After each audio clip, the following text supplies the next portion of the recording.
ये एक ऐसी व्यवस्था चल रही है कि भारत का आम जनमानस सब दुखी है, सब परेशान है। वो उससे बाहर निकलना चाहता है, लेकिन उसको कोई मार्ग, कोई रास्ता नहीं मिल रहा है कि उस रास्ते से वो निकल सके। तो ऐसी इस विषम परिस्थिति में यह भी देखा गया कि भारतवर्ष का आम जनमानस जब दुखी है और पाप 95% हो गया है, 4.5% पूर्ण बचा है, तो ऐसी विषम परिस्थितियों में पाप को समाप्त करने के लिए एक नए रास्ते का चुनाव करना आवश्यक है। क्या रास्ता है कि वर्तमान में जो राजनीतिक व्यवस्थाएं हैं लोगों की, उसके तहत आपको आम जनमानस के बीच में जाकर के, ये तीर तलवार की तो लड़ाई है नहीं, इस समय लड़ाई क्या है, ओट की है, चोट की है। तो ऐसी स्थिति में देश में जितने भी धर्मावलंबी लोग हैं, लोगों ने अपने जमीर को मार दिया है। राम और कृष्ण के नाम से रोटियां तो लोग खा रहे हैं, सारी चीजें कर रहे हैं, लेकिन उनका जमीर मरा हुआ है। क्योंकि जिस तरीके से इस पृथ्वी पर पाप हो रहा है, उस पाप के दर्द को जब अगर आप आकलन करने लगो, चिंतन करने लगो, तब ये मालूम होता है कि वास्तविक रूप से कितना बड़ा पाप इस मृतलोक में हो रहा है। और इस मृतलोक में इतना बड़ा पाप होने के बाद 3 करोड़ महात्मा इस भारतवर्ष में होने के बाद, और उसके बाद इस पाप को नहीं रोक पा रहे हैं, और 4,500 राजनीतिक लोग मिलकर के इस पाप को पूरे भारतवर्ष में कर रहे हैं और करवा रहे हैं। तो जब 4,500 लोग और 3 करोड़ लोग, 3 करोड़ लोग ज्यादा होते हैं कि 4,500 लोग होते, लेकिन 4,500 लोग हावी हैं और 3 करोड़ लोग जो है वो कुछ नहीं कर पा रहे। इसलिए वो 3 करोड़ लोग भोग विलासता के जीवन में अपने को उन्होंने लिप्त कर रखा है, और राम और कृष्ण की गाथा सुना सुना करके एक नया रास्ता तैयार करने की तरफ आगे बढ़ ही नहीं रहे। तो समय इस तरीके से आ गया है, जिस तरीके से एक द्रौपदी के कारण महाभारत हो गया। एक माता कैकेयी ने राष्ट्र रक्षा के लिए अपने पति की कुर्बानी दे दिया और अपने बच्चों को जंगल भेज दिया, और उस मार्ग को तैयार करते हुए असुरी शक्तियों का सफाया करवा दिया। तो आज जरूरत यही है कि इस मृतलोक में असुरी शक्तियों का सफाया होना चाहिए, और उसके लिए हम आप सबको उन रास्तों पर चलना होगा।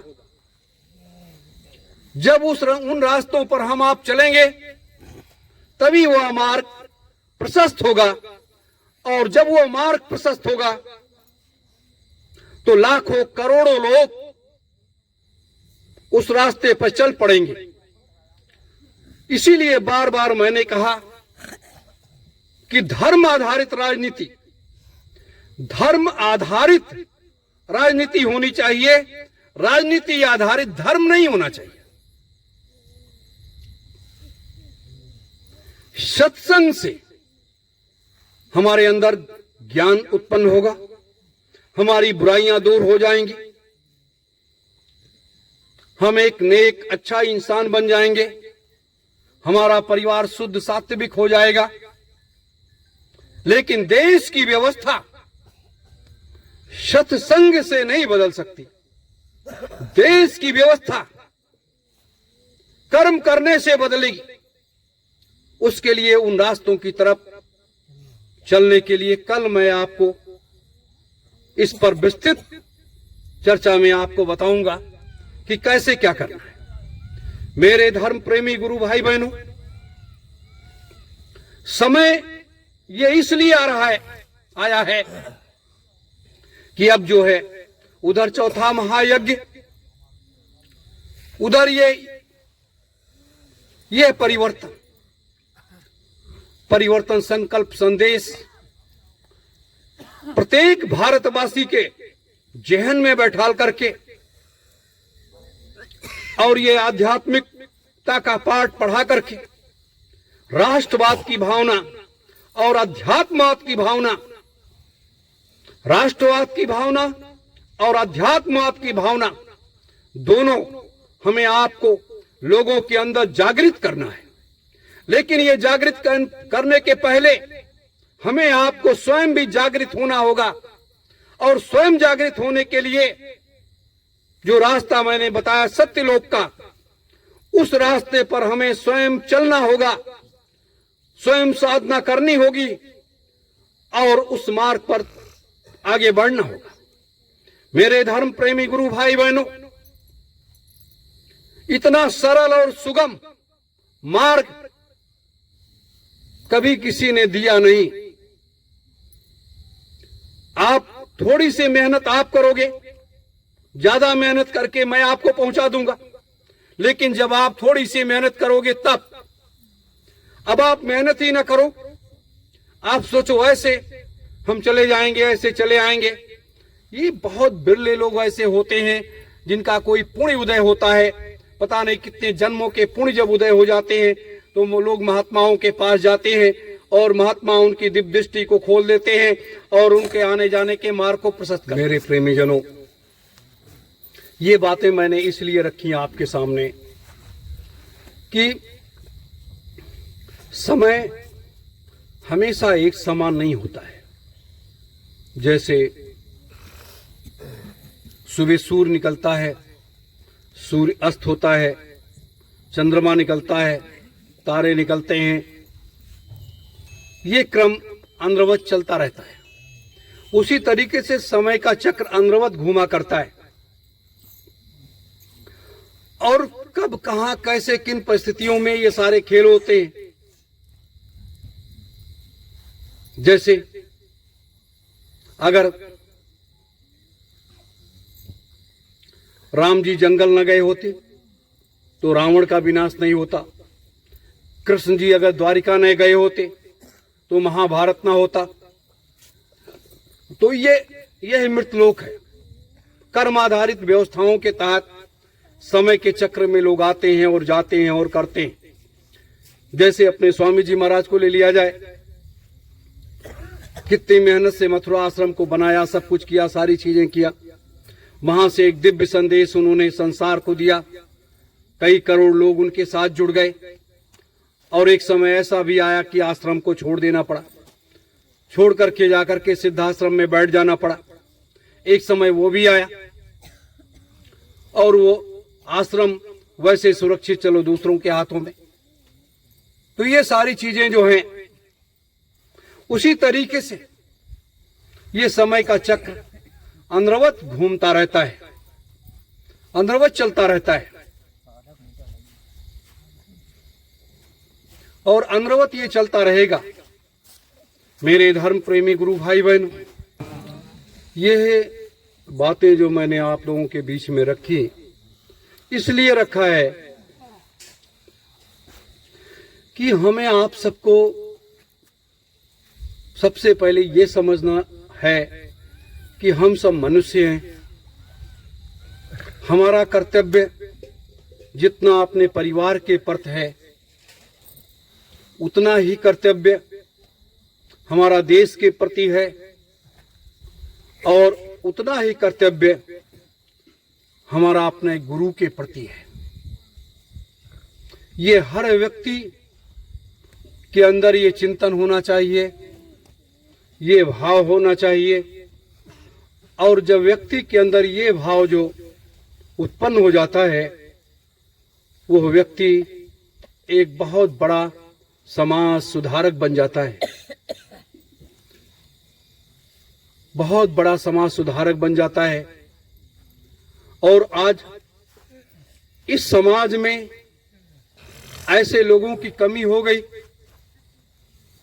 जब तक अच्छे अच्छे समाज सुधारक लोग थे तो देश में इतना बड़ा पाप नहीं होता था, और आज जब समाज सुधारकों की कमी हो गई तो देश में, दुनिया में पाप बढ़ता ही चला गया।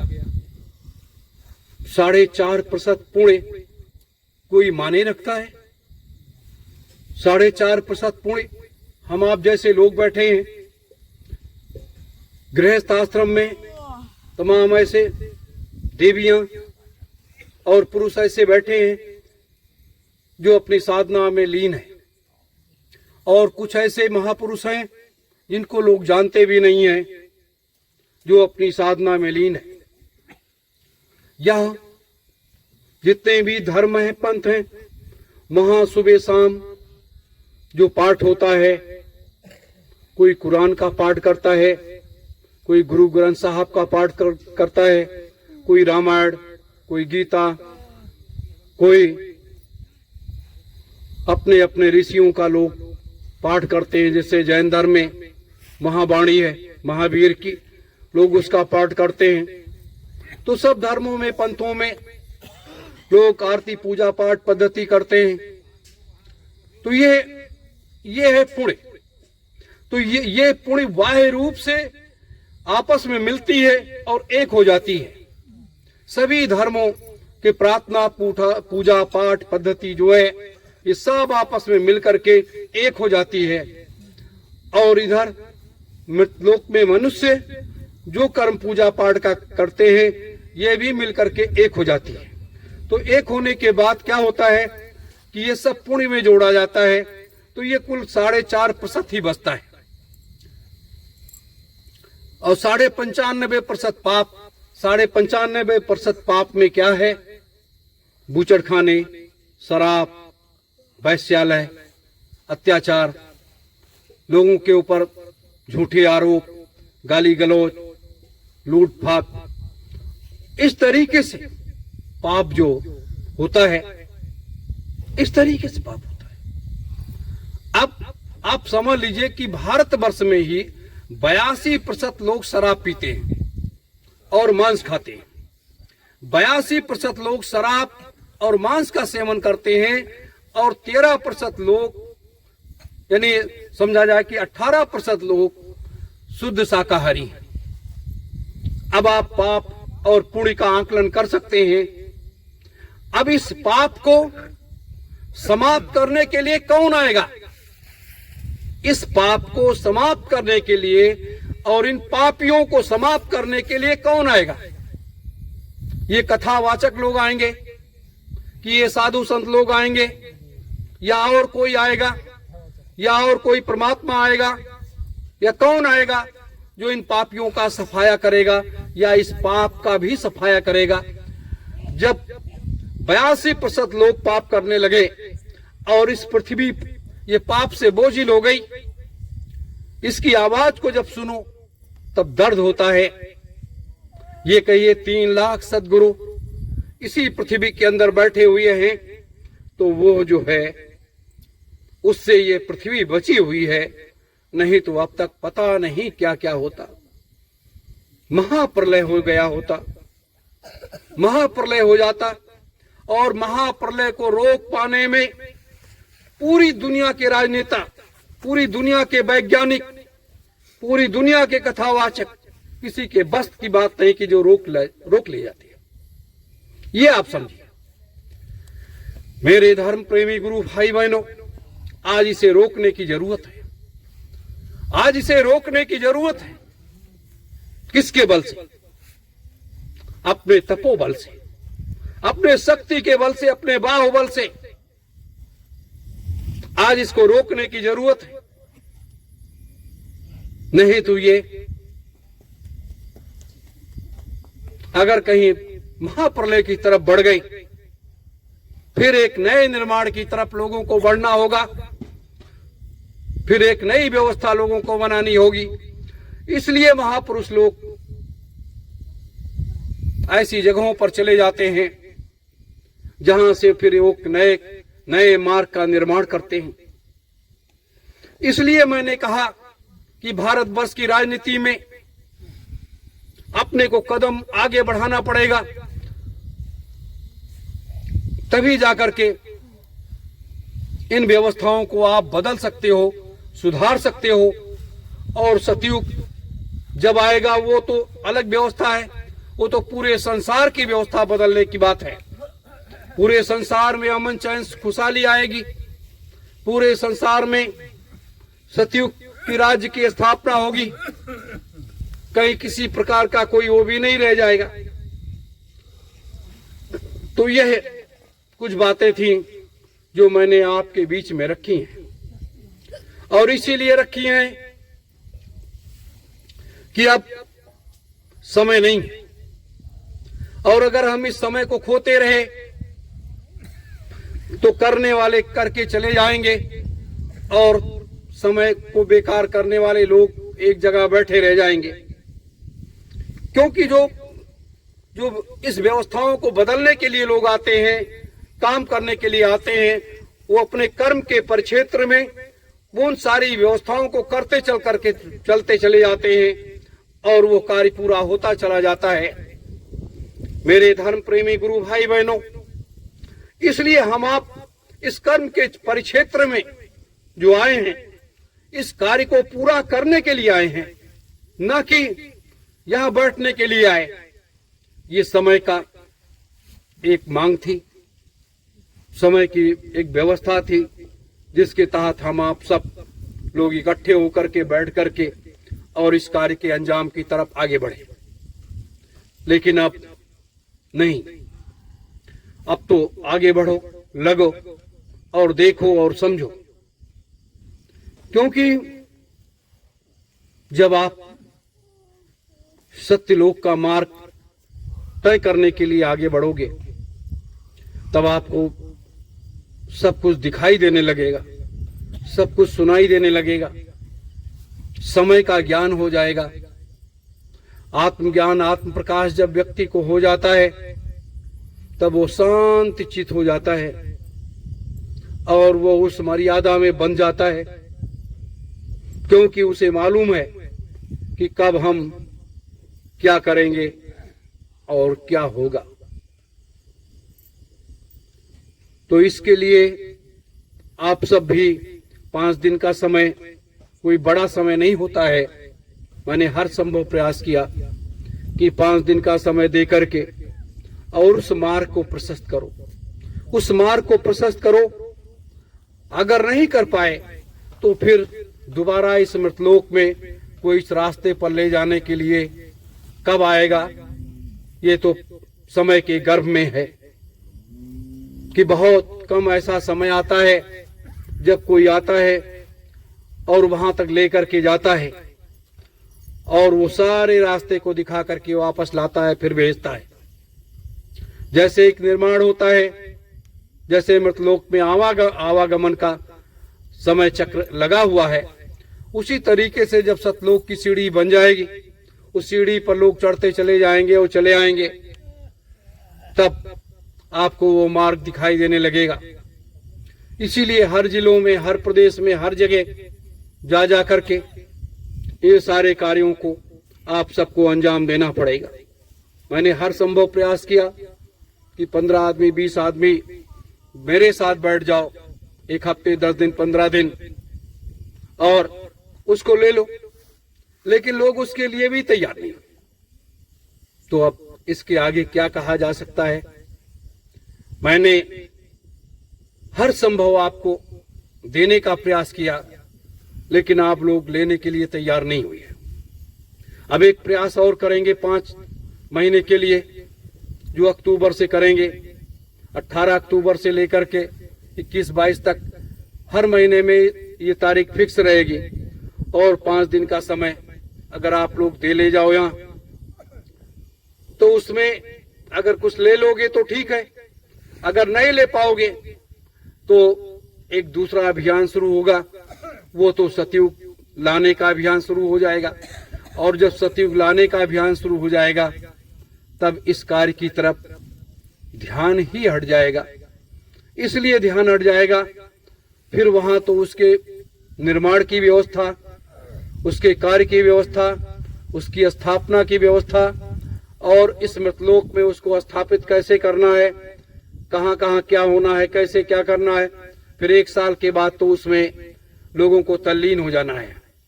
तो उसमें लग जाने के बाद फिर ये कार्य अधूरा रह जाएगा। तो इस मृतलोक में आए हो तो कुछ तो ले लो, कुछ तो प्राप्त कर लो, नहीं तो अधूरे चले जाओगे। अधूरे जाने से फिर कभी कई लाख वर्ष बीत जाएगा। 1 लाख की बात नहीं है, 3000 और 2 लाख वर्ष के लिए तो सतयुग और संतयुग आ ही रहा है। लेकिन सतयुग और संतयुग आने के बाद आज जो 1 घंटे में, 1 दिन में आपको चीज मिल जाएगी, वो 1000 वर्ष में नहीं मिलेगी। वो 1000 वर्ष में आपको वो चीज नहीं मिलेगी, ये भी समझ लेना। फिर कई लाख वर्ष के बाद जब कोई आवश्यकता पड़ेगी तो कोई दिव्य शक्ति इस मृतलोक में आएगी, तो हो सकता है वो अपने खजाने को बांटे, तो उसमें से कुछ मिल जाएगा तो लोग ले लेंगे। फिर उतने जीवात्माएं चली जाएंगी, फिर वो चली आएंगी। हम ये चाहते हैं कि 1000-2000 जीवात्माएं इस तरीके से रहें जो हमेशा जब भी हर युगों में हर समय आवश्यकता पड़े तो वो आए और जाएं और सारी व्यवस्था को मृतलोक में संभाल लिया करें। और मृतलोक में जब संभाल लिया करेंगी तो इस मृतलोक में गड़बड़ी ही नहीं आने पाएगी। क्योंकि ये मत सोचो कि गड़बड़ियां नहीं हुई निर्माण करने में।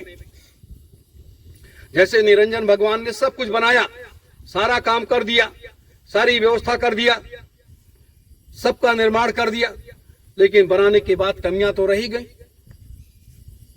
कमियां कई कमियां रह गई, और उन कमियों को आज महसूस लोग हर व्यक्ति करता है, महात्मा भी करते हैं कि इतनी कमियां अगर ना रही होती तो इस मृतलोक पे इतनी मेहनत करने की आवश्यकता नहीं पड़ती। क्योंकि जो भी मनुष्य आता है इस मृतलोक में यही का होकर के रह जाता है और वहां का वो मार्ग भूल जाता है। तो उन कमियों को सुधार करते करते करते करते करते करते फिर हजारों सतयुग में हजारों साल हो सकता है लग जाए, 2000 साल लग जाए, कितना लग जाए। तो ये मृतलोक है। मृतलोक की बड़ी एक विधा है, एक व्यवस्था है जिसके तहत ये सारे कार्य आरंभ हुए हैं। दूसरी चीज क्या है कि आप लोग अपने घरों पर कहीं भी रहो, 1 घंटे 2 घंटे का समय सुबह शाम जरूर दो। सुमिरन ध्यान भजन करो, साधना करो। उससे आपके अंदर आध्यात्मिक शक्ति की जो ऊर्जा होगी, उत्पन्न होगी, उसका आपको फायदा मिलेगा, आपको रास्ता मिलेगा। मैं इसलिए बार बार आप सबसे क्यों कह रहा हूं, क्योंकि अगर कुछ आप लोगों को मिल जाएगा तो आप लोगों का जीवन धन्य हो जाएगा। जैसे राम के साथ लोग लगे, कृष्ण के साथ लोग लगे, लेकिन लगने के बाद उद्धार नहीं हुआ किसी का। ये मत सोचो लोगों का उद्धार हो गया। यही हुआ कि आप पुनः मृतलोक में आओ और उसके बाद साधना करो, भक्ति करो, तब आपको उद्धार होगा, ऐसे नहीं। तो ये समय का चक्र है, समय की स्थितियां परिस्थितियां हैं। आज इतना बड़ा बृहद संसार है, कम से कम 2.5-3 अरब लोग मनुष्य के शरीर में, 3 अरब लोग इस पृथ्वी पर मौजूद हैं। तो 3 अरब लोग, 3 अरब जीवात्माएं जब इस मृतलोक में हैं तो 3 अरब में कितने लोग आएंगे, कितने लोग जाएंगे, ये तो कुछ नहीं कहा जा सकता। लेकिन साधना एक ऐसी चीज है, सब धर्म पंथ मत मतांतर सब अलग अलग बटे हुए हैं और सबका अलग अलग मार्ग है, अलग अलग रास्ता है। तो इन मार्गों से, इन रास्तों से अगर हम चलते हैं, जाते हैं, आते हैं तो हमें अच्छा लगता है। अच्छा क्या लगता है? जब सभी मार्गों को आप देखोगे तो जहां भी जैसी समय के हिसाब से जो भी आवश्यकता पड़ी वो महापुरुष आए और उन्होंने उस रास्ते को बना करके तैयार कर दिया। जब उन महापुरुषों ने रास्ता बना दिया, तैयार कर दिया, तो उस रास्ते पर लोग चल पड़े। ये रास्ता रुक गया, फिर इस रास्ते पर कोई चलाने वाला आया और वो चलाने लगा। फिर एक रास्ता रुका, फिर एक तरीके से ये क्रम चलता चला गया। और आज इसी में पूरा संसार उलझा हुआ है, पूरा संसार उलझा हुआ है। ये मत सोचो कि वक्त किसी का नहीं आता, वक्त सबका आता है और सबको मौका मिलता है। जैसे आज आपको मौका मिला बैठने का,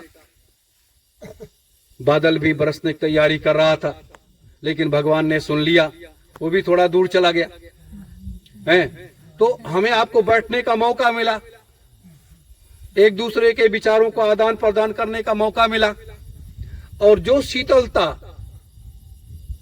शीतलता मिलती है इसमें, वो शीतलता सब जगह नहीं मिलती। मेरे प्रेमी जनों, आप समझ सकते हो कि इस सतयुग को लाने के लिए भगवान शिव ने कितनी मेहनत किया। इसी सतयुग को लाने के लिए 88,000 घरों के दरवाजे खटखटाए, एक एक बच्चे को दान में लेकर के आए और फिर लोगों को बैठाला, ज्ञान दिया, ज्ञान देने के बाद नामदान दिया, दीक्षा दिया और सबकी जिम्मेदारियां दी कि अब आप साधना में बैठ जाओ। तो साधना में बैठ गए। हम आप तो 2-3 घंटे भी समस्याएं आती हैं। तो इस सतयुग को लाने के लिए 72 वर्ष तक हमारे 88,000 ऋषि लोग बैठे रह गए। इसी सतयुग को लाने के लिए, जिसकी तारीख आज मैंने बताई है आपको, 72 वर्षों तक एक टक बैठ गए। और कई बार मैंने अपने सत्संगों में बताया है कि 72 वर्ष के बाद जब परमात्मा प्रसन्न हुआ कि हे ऋषि गणों, आपको क्या चाहिए? कहा, प्रभु मुझे कुछ नहीं चाहिए। फिर इतनी कठोर साधना क्यों? हे प्रभु, मैं ये चाहते हैं कि जब आप इस मृतलोक में आए तो एक ऐसा महायज्ञ करें जो भूते न भविष्यते, ना किसी युग में हुआ है और ना फिर दोबारा किसी युग में हो। भूते न भविष्यते। सोचिए, ये वरदान मांगा। अब उस महायज्ञ को पूर्ण करने के लिए उन 88,000 ऋषियों के जो वचन परमात्मा ने दिया, उसको पूर्ण करने के लिए सारी विपदाओं, सारे कष्टों को उठाना पड़ा लोगों को, और अपनी सारी शक्तियों को यहां पर समाहित कर दिया, आदि गंगा को सौंप दिया। क्यों, किस लिए सौंप दिया? 88,000 ऋषियों की 72 साल की शक्ति जानते हो कितनी होती है? इसलिए ये भूमि, इसीलिए ये पवित्र है कि एक दिन की सेवा जो है एक वर्ष की साधना में जुड़ जाती है। जितना एक वर्ष आप 8 घंटे की साधना करोगे, एक दिन की साधना 8 घंटे की जानी मानी जाती है। 24 घंटे में 8 घंटे, और एक दिन की सेवा जो है एक वर्ष की साधना में जुड़ती है। इसलिए जुड़ती है कि 88,000 ऋषियों की वो शक्ति इस पृथ्वी के अंदर विद्यमान है, और उसी शक्ति वही तपोबल है कि जिसके बल से इतना बड़ा कार्य आरंभ होने जा रहा है, इतनी बड़ी व्यवस्था होने जा रही है। तो ये पूर्व से 3000 वर्ष पहले भगवान शिव ने निर्धारित कर दिया।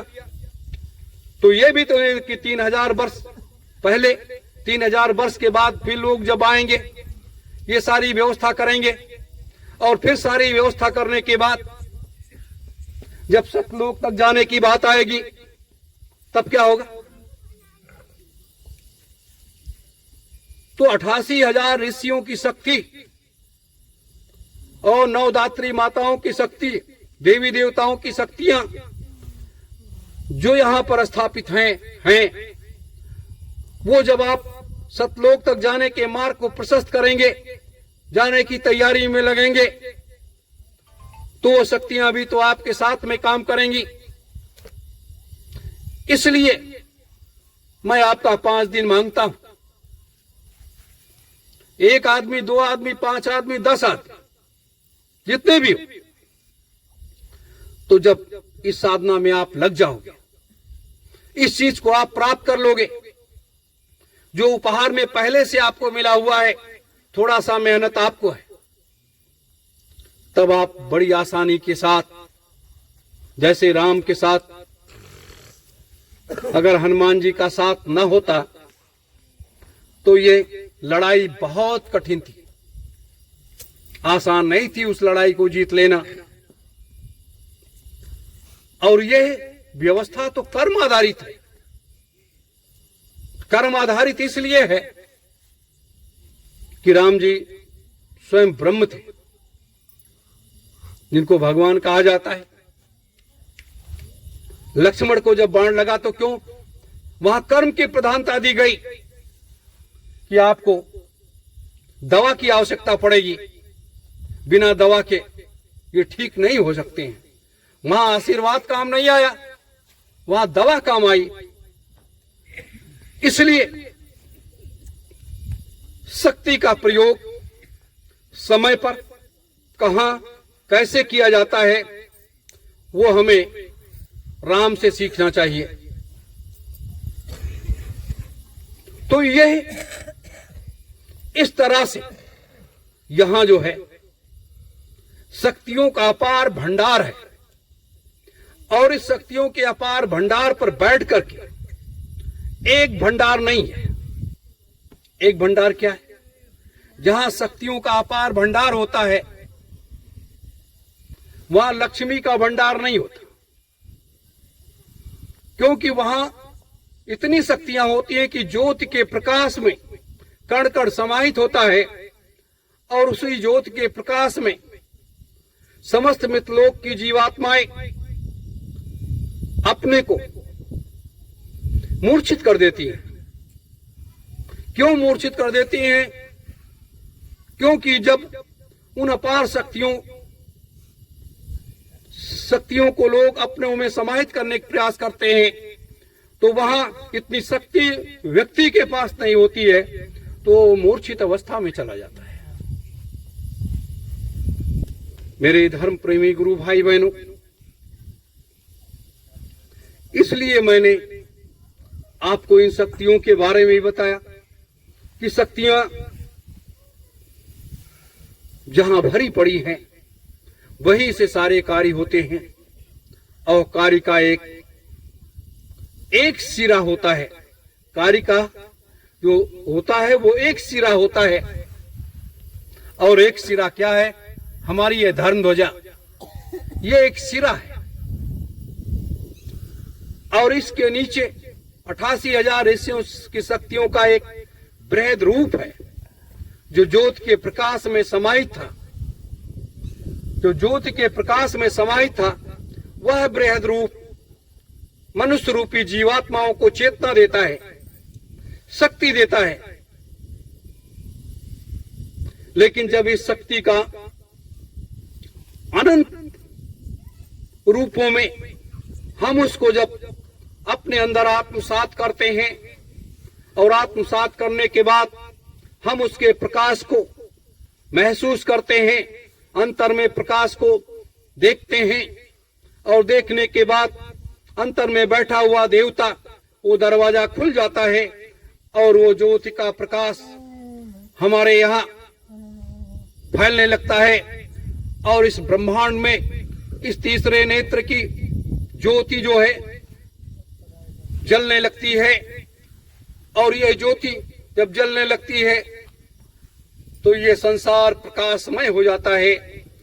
प्रकाशमय का मतलब कि ज्योति का प्रकाश जब फैलने लगता है तो लोगों में एक नई चेतना, एक नया संचार फैलने लगता है।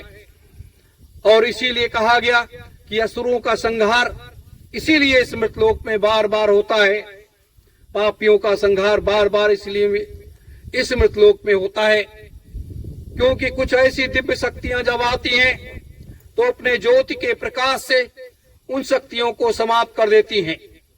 मैंने पहले से भी कहा कि 1500 व्यक्तियों को हमें तैयार करना है। 3 अरब की आबादी में, भारतवर्ष की 3 अरब की आबादी में कितने 1500 व्यक्तियों को तैयार करना है, लेकिन 1 सालों से हम लोग 1500 व्यक्ति नहीं तैयार कर पाए। क्यों? इसलिए कि हम लोगों ने इसको बहुत हल्के में लिया, हल्के में कि ये लोग क्या होंगे, क्या करेंगे, हम 1500 घरों से कैसे लेकर के आए। हम कोई साधु महात्मा तो है नहीं कि दान में लड़के मांग लाएंगे, लोग दान में दे देंगे। आज तो कोई दान में अपना परिवार नहीं देगा है, तो अब दान में कैसे लाया जाए। और हर व्यक्ति गृहस्थ आश्रम से जुड़ा हुआ है। गृहस्थ आश्रम में भाई माता पिता, भाई बहन, पत्नी, बच्चे बच्चियां परिवार का एक रूप है। तो उस परिवार के एक रूप में अब उन 1500 व्यक्तियों को निकालना बड़ा कठिन काम है। लेकिन नहीं, वो 1500 जीवात्माएं जो इस कार्य के लिए स्पेशली इस मृतलोक में आई हैं, उनको खोज करके निकाल करके लाना ये अपने लोगों का काम है। और जब वो आई हैं इस काम के लिए तो उनको खोज करके लाया जाएगा, उनको बैठाला जाएगा कि बैठो यहां और बैठ करके तुम साधना करो। और साधना करने के बाद चलो वहां, और चल करके वहां तुमको सबसे मिलवाते हैं और वहां सबसे मिलकर के फिर वापस आओ और फिर जाओ। इस तरीके से जाने आने के क्रम में पूर्ण करने के बाद वह 1500 व्यक्ति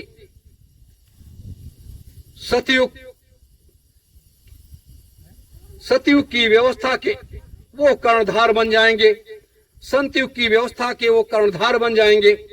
तो सतयुग और संतयुग के कर्णधार वह 1500 व्यक्ति बन करके इस धरातल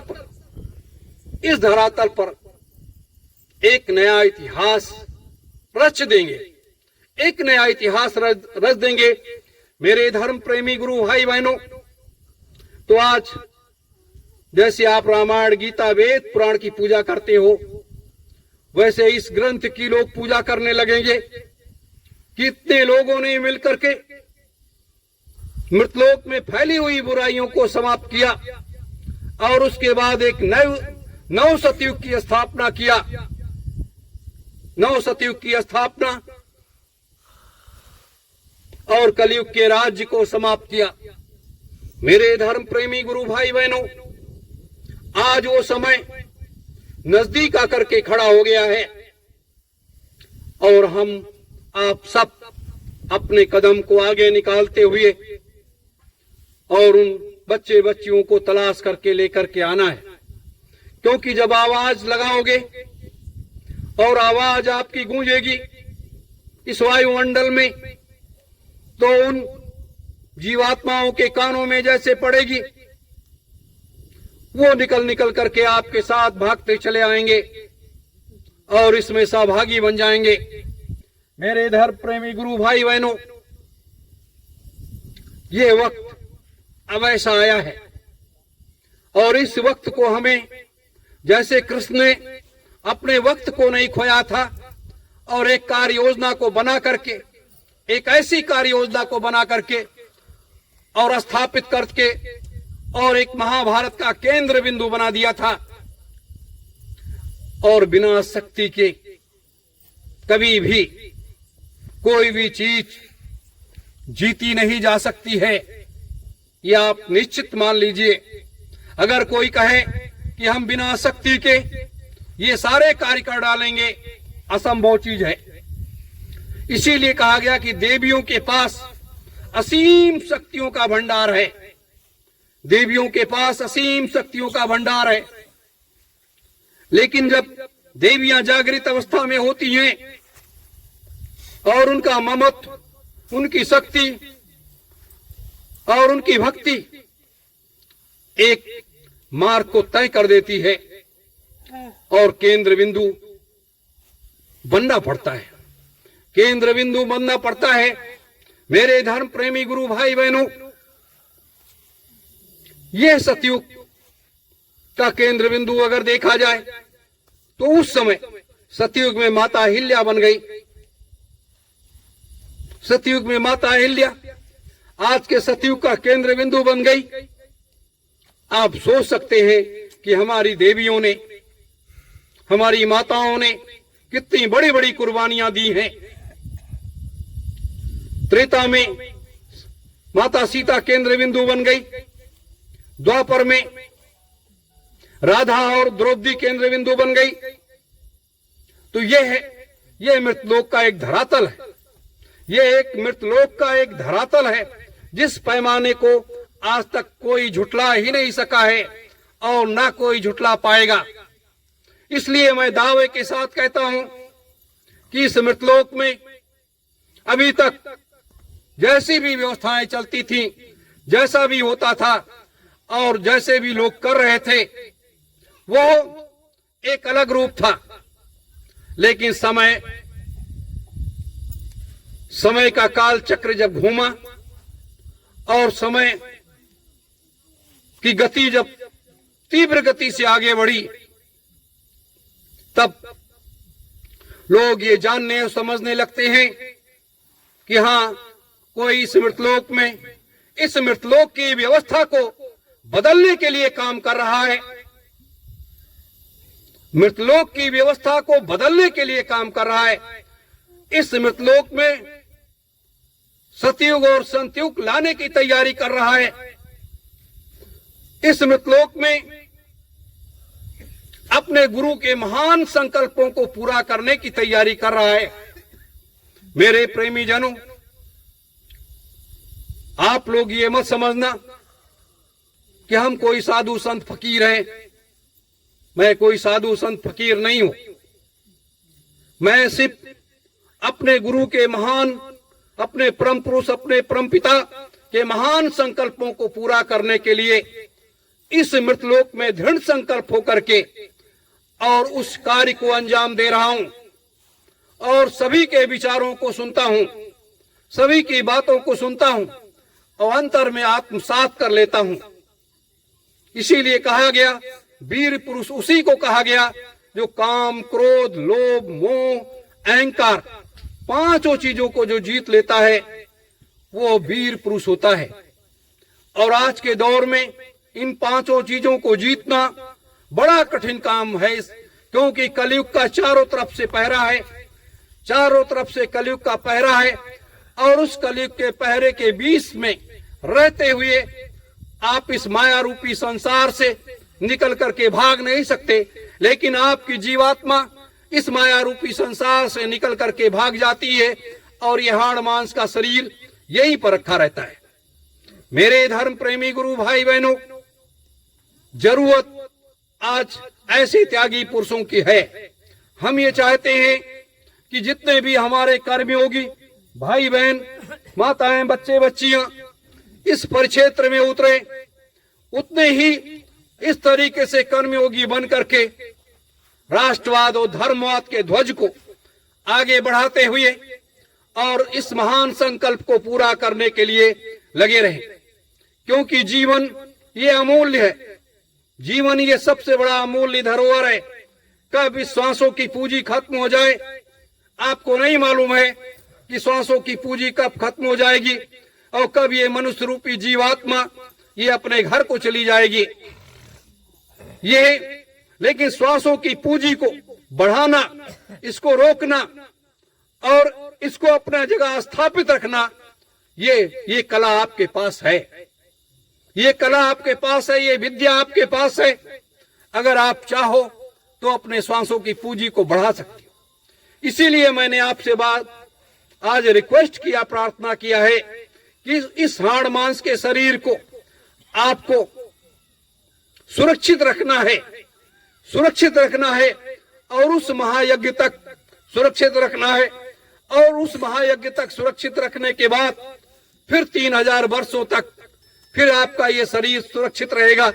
इसकी देख रेख एक दूसरे तरीके से होने लगेगी। मनुष्य रूपी जीवात्माएं इसीलिए इस तरीके से रास्ते को तय करती हैं, क्योंकि परमात्मा और गुरु जब अपने लक्ष्य की तरफ आगे बढ़ने लगता है तो अपने बच्चे और बच्चियों को फौलाद बना देता है। उनके अंदर ऐसी ऐसी असीम शक्तियों को भर देता है कि उससे वो उनके बच्चे और बच्चियां फौलादी बन करके उनके महान संकल्पों को पूरा कर देते हैं। जैसे अगर हम अपने पिछले के इतिहासों में जाएं, अपने पूर्वजों को देखें, तो वशिष्ठ को देखो। वशिष्ठ एक ब्रह्म ऋषि थे, एक ज्ञानी पुरुष थे। अध्यात्म और राष्ट्रवाद दोनों उनके अंदर समाहित था, लेकिन उसके बाद इतने शालीन थे, इतने त्यागी थे कि जिसकी कोई सीमा नहीं है। जब हरिश्चंद्र ने ये विश्वामित्र जी ने वशिष्ठ के 100 पुत्रों को मार दिया सिर्फ ब्रह्म ऋषि कहलाने के लिए कि ये ब्रह्म ऋषि मुझे नहीं कह रहे हैं, तो एक दिन हुआ क्या, पूर्णिमा की रात थी और अशोक का पेड़ था उनके आश्रम पर, और उस अशोक के पेड़ पर जाकर के ये बैठ गए बांका लेकर के और कहा कि ये वशिष्ठ जो है हमें ब्रह्म ऋषि की उपाधि नहीं दे रहे हैं, आज हम इनको भी मार देंगे। रात्र में उनकी धर्म पत्नी बाहर निकलती है, गुरु माता, तो वो कहती है कि भगवान आज तो असीम प्रकाश अपने आश्रम पर फैला हुआ है, ऐसा प्रकाश तो मैंने कभी देखा ही नहीं। तब आप जानते हैं वशिष्ठ ने कहा कि ये विश्वामित्र का प्रकाश फैला हुआ है। तो गुरु माता ने कहा कि प्रभु ये यहां विश्वामित्र का प्रकाश, कि ये पूर्णिमा का प्रकाश फैला हुआ है, यहां विश्वामित्र कहां है? कहा नहीं, विश्वामित्र हैं। और जैसे उन्होंने इस बात को सुना, कटार उधर फेंक दिया और पेड़ से कूद पड़े और उनके चरणों में लेट गए। और जब लेट गए तब वशिष्ठ ने उनको उठाया और कहा उठो ब्रह्म ऋषि। तब कहा 100 पुत्रों की हत्या उनके कर दिया गुरुकुल के। तो 100 पुत्रों की हत्या करने के बाद भी वशिष्ठ के अंदर क्रोध नहीं आया और उनके क्रोध की चीज को समाप्त कर दिया, विश्वामित्र के क्रोध की चीज को समाप्त कर दिया और तब ब्रह्म ऋषि की उपाधि दी। और जब विश्वामित्र ने हाथ जोड़ करके कहा कि हे प्रभु, आपका मैंने इतना क्षति किया, इतना नुकसान किया, उसके बाद आपने मुझे ब्रह्म ऋषि की उपाधि नहीं दिया और आज आपने ब्रह्म ऋषि की उपाधि दे दिया। तब वशिष्ठ ने कहा विश्वामित्र, आपके अंदर जो क्रोध की अग्नि जल रही थी वो आज आपकी समाप्त हो गई।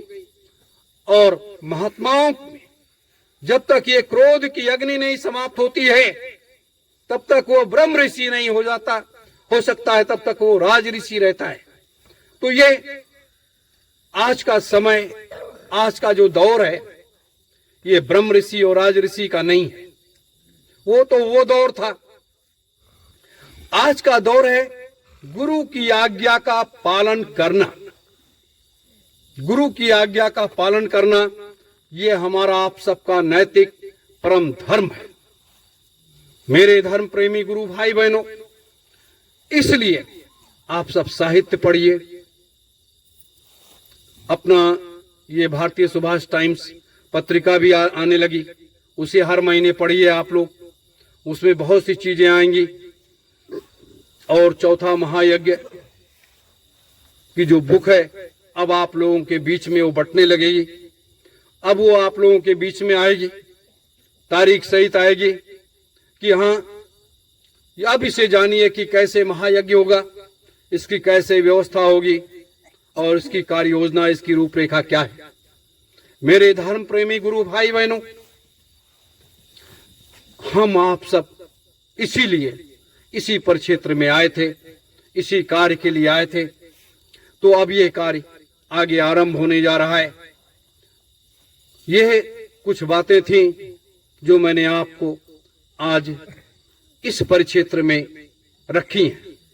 कल आप लोग रहेंगे, कल आपको पूर्ण रूप से भारतवर्ष के राजनीतिक परिदृश्य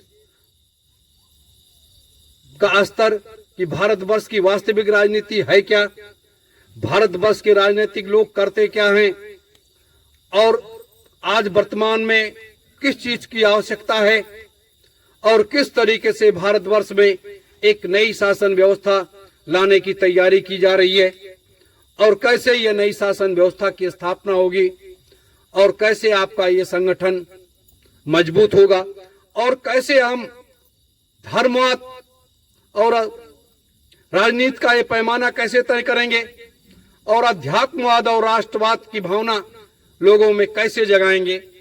कल इसके बारे में हम आपको बड़े विस्तार से शाम के समय आपको बहुत विस्तार से बताएंगे, क्योंकि अब बैठने का वो नहीं है। और 1 सितंबर से लगातार कार्यक्रम चलता रहेगा। महीने में सिर्फ 5 दिन का समय सतयुग तीर्थ आश्रम पर हमें देना है। 5 दिन का समय देंगे और शेष पूरे देश में 1 सितंबर से लगातार कार्यक्रम करेंगे।